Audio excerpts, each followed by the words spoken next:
What's up, guys? Welcome to Daily Dose of Reddit. This is your host, Captain Zach. That's right, throwback for you voicey veterans. What am I talking about? Today's subreddit is r/stories about Kevin. I had not even a brain fart, just, I don't know. Alright guys, first up on the catalog, I've used that already. Story is called Middle School Kevin Punches Me, Tries to Frame Someone Else, and then brags about it to the guy he tried to frame. Back in 1993, I was a lowly 6th grader in a suburban southern Indiana middle school. Kind of socially awkward and geeky. I hated violence and never got in fights, which made this story all the more baffling. One day, during our lunch period, I asked to go use the restroom. Now, this restroom during lunch was kind of a dangerous no man's land full of mischief, smoking, and anything else hormonal adolescents could get away with, but I didn't care. I needed to go and figured that as long as I minded my own business, I'd be fine. I entered and used the bathroom, but as I was getting ready to leave, a group of older kids come in and zero in on me. I have no idea who they are and have never seen them before. I really don't care what they're up to. One of them walks up to me and asks me what I'm doing. I say nothing, washing my hands. Suddenly, without warning, he punches me square in the jaw. I'm in shock as I've never been punched that hard before and haven't since, but he just looks at me and goes, "My name is Tony Smith. You better not tell anyone." They just laugh and leave. I have no idea what the flippity-doo-dah just happened, and as the pain sets in, I realized he punched me so hard that blood is gushing out of my mouth. In shock, I run out of the restroom and back to the cafeteria, where I run up to the first adult I see, who just happens to be the principal. Shocked at seeing a student bleeding like that, he runs with me to the nurse's office, who helps me get the bleeding under control and has me lie down to get the shock and adrenaline out of my system. I tell the principal the whole story, and he tells me to just relax and he'll take care of it. I lay there for maybe 30 minutes, just wondering what the hell happened that day, when he returns and tells me that he needs me to come into the office real quick. "We have Tony Smith in the office, but he's insisting he didn't do anything to you." So I walk into the office where he and the assistant principal have just finished yelling at a boy who I've never seen before. "Is this the kid who punched you?" he asked me. I look at him confused. I tell him, no, I've never seen this kid before. Both he and the assistant principal look confused, and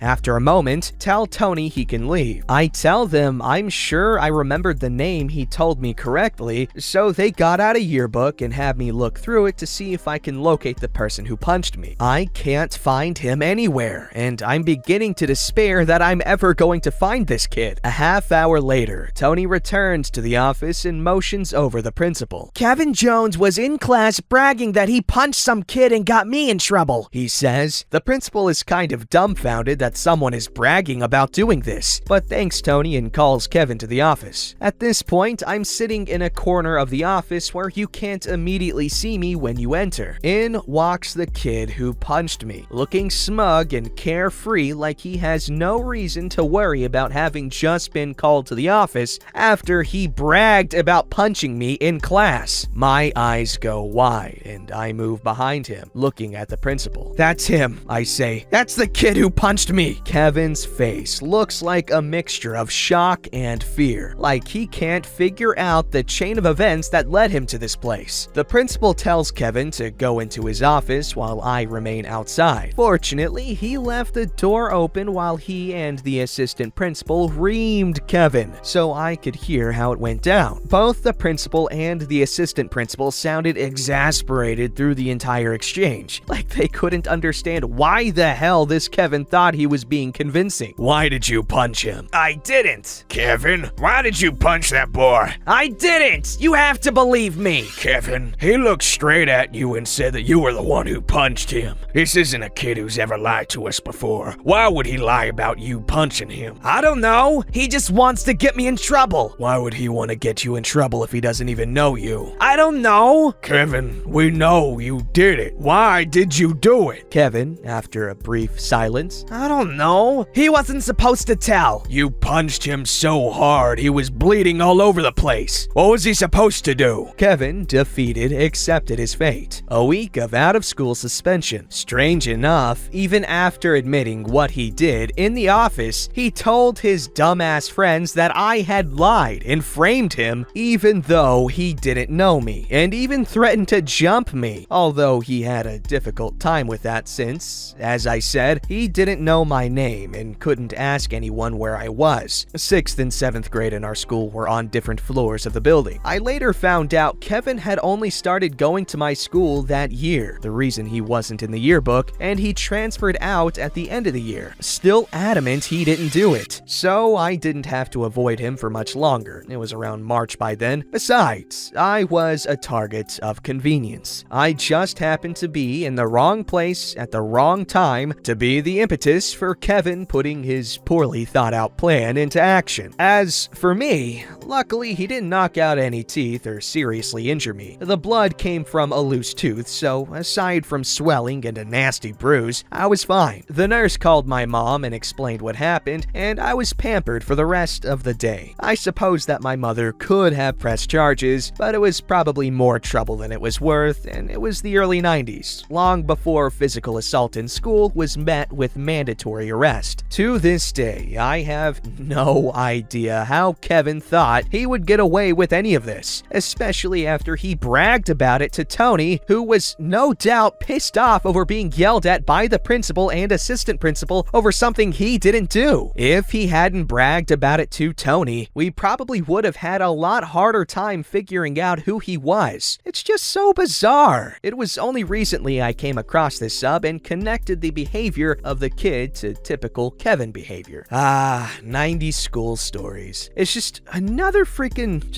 time, dude. Obviously, I'm barely a 90s baby, April 21st, 1999, but a lot of the early 2000s culture and you know what I'm talking about. All that stuff is very similar to the 90s as far as I know. I always imagine these 90s stories, early 2000s stories with a CRT sort of filter going on in my mind. It's pretty great stuff. I like it. Very warm. Also, sorry you got your face punched. That sucks. Alright, this story is called The Phantom Kevis. Just tried this at home. Disaster! Every child born in the era of Star Wars has thought lightsabers were cool. I like Star Wars, so do most of my family. I'm actually a pretty devoted fan. If I could do it safely, yes, I would build my own lightsaber. Keyword, safely. Unfortunately, Kevin does not consider safety because he is a Kevin. He too enjoys a good lightsaber, and a replica was simply not good enough for a Kevin. I have a work area in my basement for home projects, such as basic repairs. I do a lot of DIY projects. Unlike Kevin, however, I adhere to safety standards. Following his recent legal trouble, which I have detailed before on this sub, he is staying with me. I'm the family Kevin Wrangler. I awaken at 2 a.m. 3 hours ago to a slightly familiar buzzing and knocking sound. As the fog of waking up in the middle of the night clears from my head, I recognize the sound. Someone is using a goddamn saw to cut down the door. I sprint like a madman down the stairs with a shotgun, assuming Kevin was asleep. For context, I've had a large amount of home invasions and attacks on my house before due to my location. I'm ready to kick ass. I loudly chamber around and yell out, "Get on the freaking ground!" To my amazement, I hear, "No, don't shoot! It's me, Kevin!" I had specifically told him not to do anything crazy while I was asleep, but if he followed orders, he wouldn't be a Kevin. And here, before my very eyes, he has sawed the mother fat king door off. Sorry, I was just reading what was there.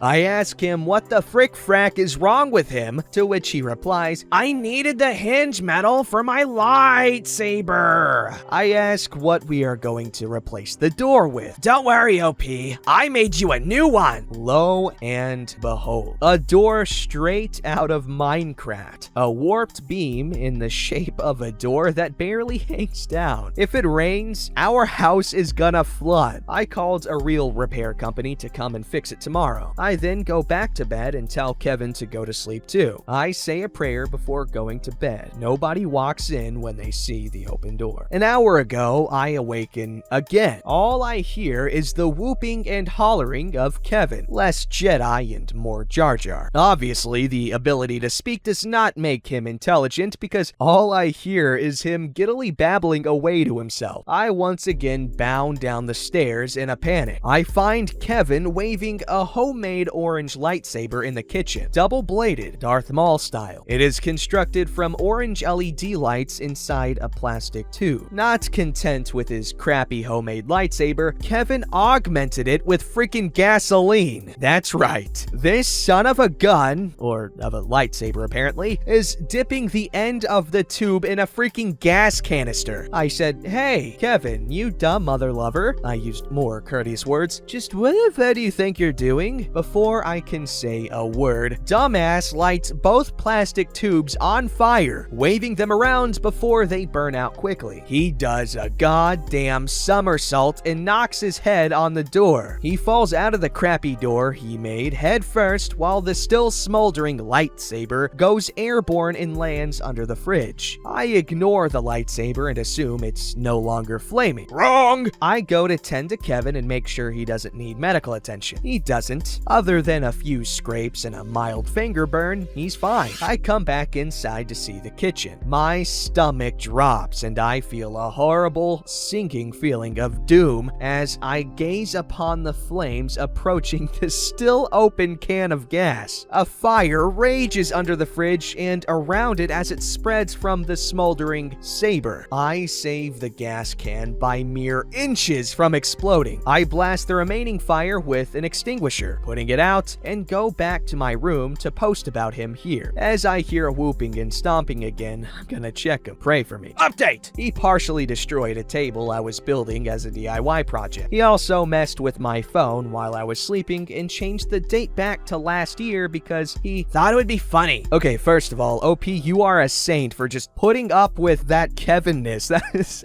outrageous. Oh my god. I love innocently stupid Kevins. That was just so freaking funny. Alright, this story is called Pregnant Kevin Can't Possibly Have Brovid-19 Because She Washed Her Hands. My dad is a pediatrician working in the nursery at a few hospitals, and lately he has had quite a few stories of Kevins emerging in the midst of a public health crisis. A standard protocol right now is to test every single mom that comes in, regardless of whether they meet the exposure criteria, and to treat every woman as if she were positive until her test comes back negative. This involves the whole shebang, like being put in a negative pressure room with these obnoxiously loud fans to pump air out and all the extra personal protective equipment and sanitary protocols. Thankfully, tests are conducted in-house, so the turnaround time is pretty quick, 40 minutes to a few hours, which is great because these already stressed women want to get out of the negative pressure room ASAP. There was a whole fiasco earlier this year where one mother convinced the nurse that she was fine because she had been exposed more than 2 weeks before. So, said nurse ended up breaking protocol and contaminating a whole ward when mom eventually tested positive. But that's a story for another day. Needless to say, protocol is now strictly enforced. Anywho, this one woman comes in and insists that all of these extra measures and the hellishly loud room are completely unnecessary because there's absolutely no way that she has Brovid-19. Sorry, miss, standard procedure, yada yada yada. After the sample is collected, they start the standard intake questions, not expecting much because this woman is adamant that she is negative. Have you come into contact with anyone who has tested positive for Brovid-19 in the last 2 weeks? Well, yeah, my boyfriend has been home sick the last week because of it, but it's okay, I washed my hands. Would you care to elaborate? Are you in the same household? Is he staying in a different part of the house? What have you been doing to keep yourself safe? Well, I washed my hands. Turns out that this woman has been taking care of her sick boyfriend for the last week without practicing any sort of sanitary protocol like masks, quarantining him to a different part of the house, or sanitizing shared surfaces. They have been sleeping in the same bed and she even kissed him a few times. But it's okay because I washed my hands. Of course, the doctors and nurses were hella flabbergasted and kept trying to explain to this poor woman that it was almost guaranteed that she's positive. Maybe she's just ignorant, which is hard to believe with all of the PSAs, signage, etc. that are impossible to avoid. Nope, she insists that she looked it up and all she needed to do was wash her hands, which she did, so she's fine. They just cannot get through to this poor woman that yes, washing your hands is important, but definitely not the only thing that she should be doing. But no, she definitely knows better than the medical professionals. A few hours later, test results are back and you guessed it, positive. Cue surprised Pikachu face. Now, this poor mama Kevin has to be separated from baby until she tests negative twice, which could be up to 2 weeks. Last I heard from my dad, it's been a week and she still hasn't tested negative. But that doesn't stop her from trying to convince anyone who will listen to let them out early because she promises to wash her hand. Kevin's, they're just plague rats, man. All of them. Well, my couple dozen hours of Dishonored has prepared me for this. Alright, this story is called Kevin creates an unsafe work environment. I work with food, and often we use seasonings and powders that can cause us to sneeze if used improperly. As you can guess, Kevin often uses these powders and seasonings wrong, so that they cause pungent powders to billow up into the air and cause us to sneeze. We are required to wear masks, but they don't help prevent the sneezing. As I stare at Kevin, pulling out the seasoning packet, waiting for him to inevitably sneeze, I watched, terrified as he realizes he's about to sneeze, and pulls his mask down to sneeze into his hands. What the hell, Kevin? Keep the mask on when you sneeze. That's what it's there for. But if I sneeze in there, it'll get all gross. I don't want my spit on it. Well, Kevin, I don't want your spit in my lungs, you pathogen-spreading plague rat. Don't forget to like, subscribe, and hit that bell to never miss an episode.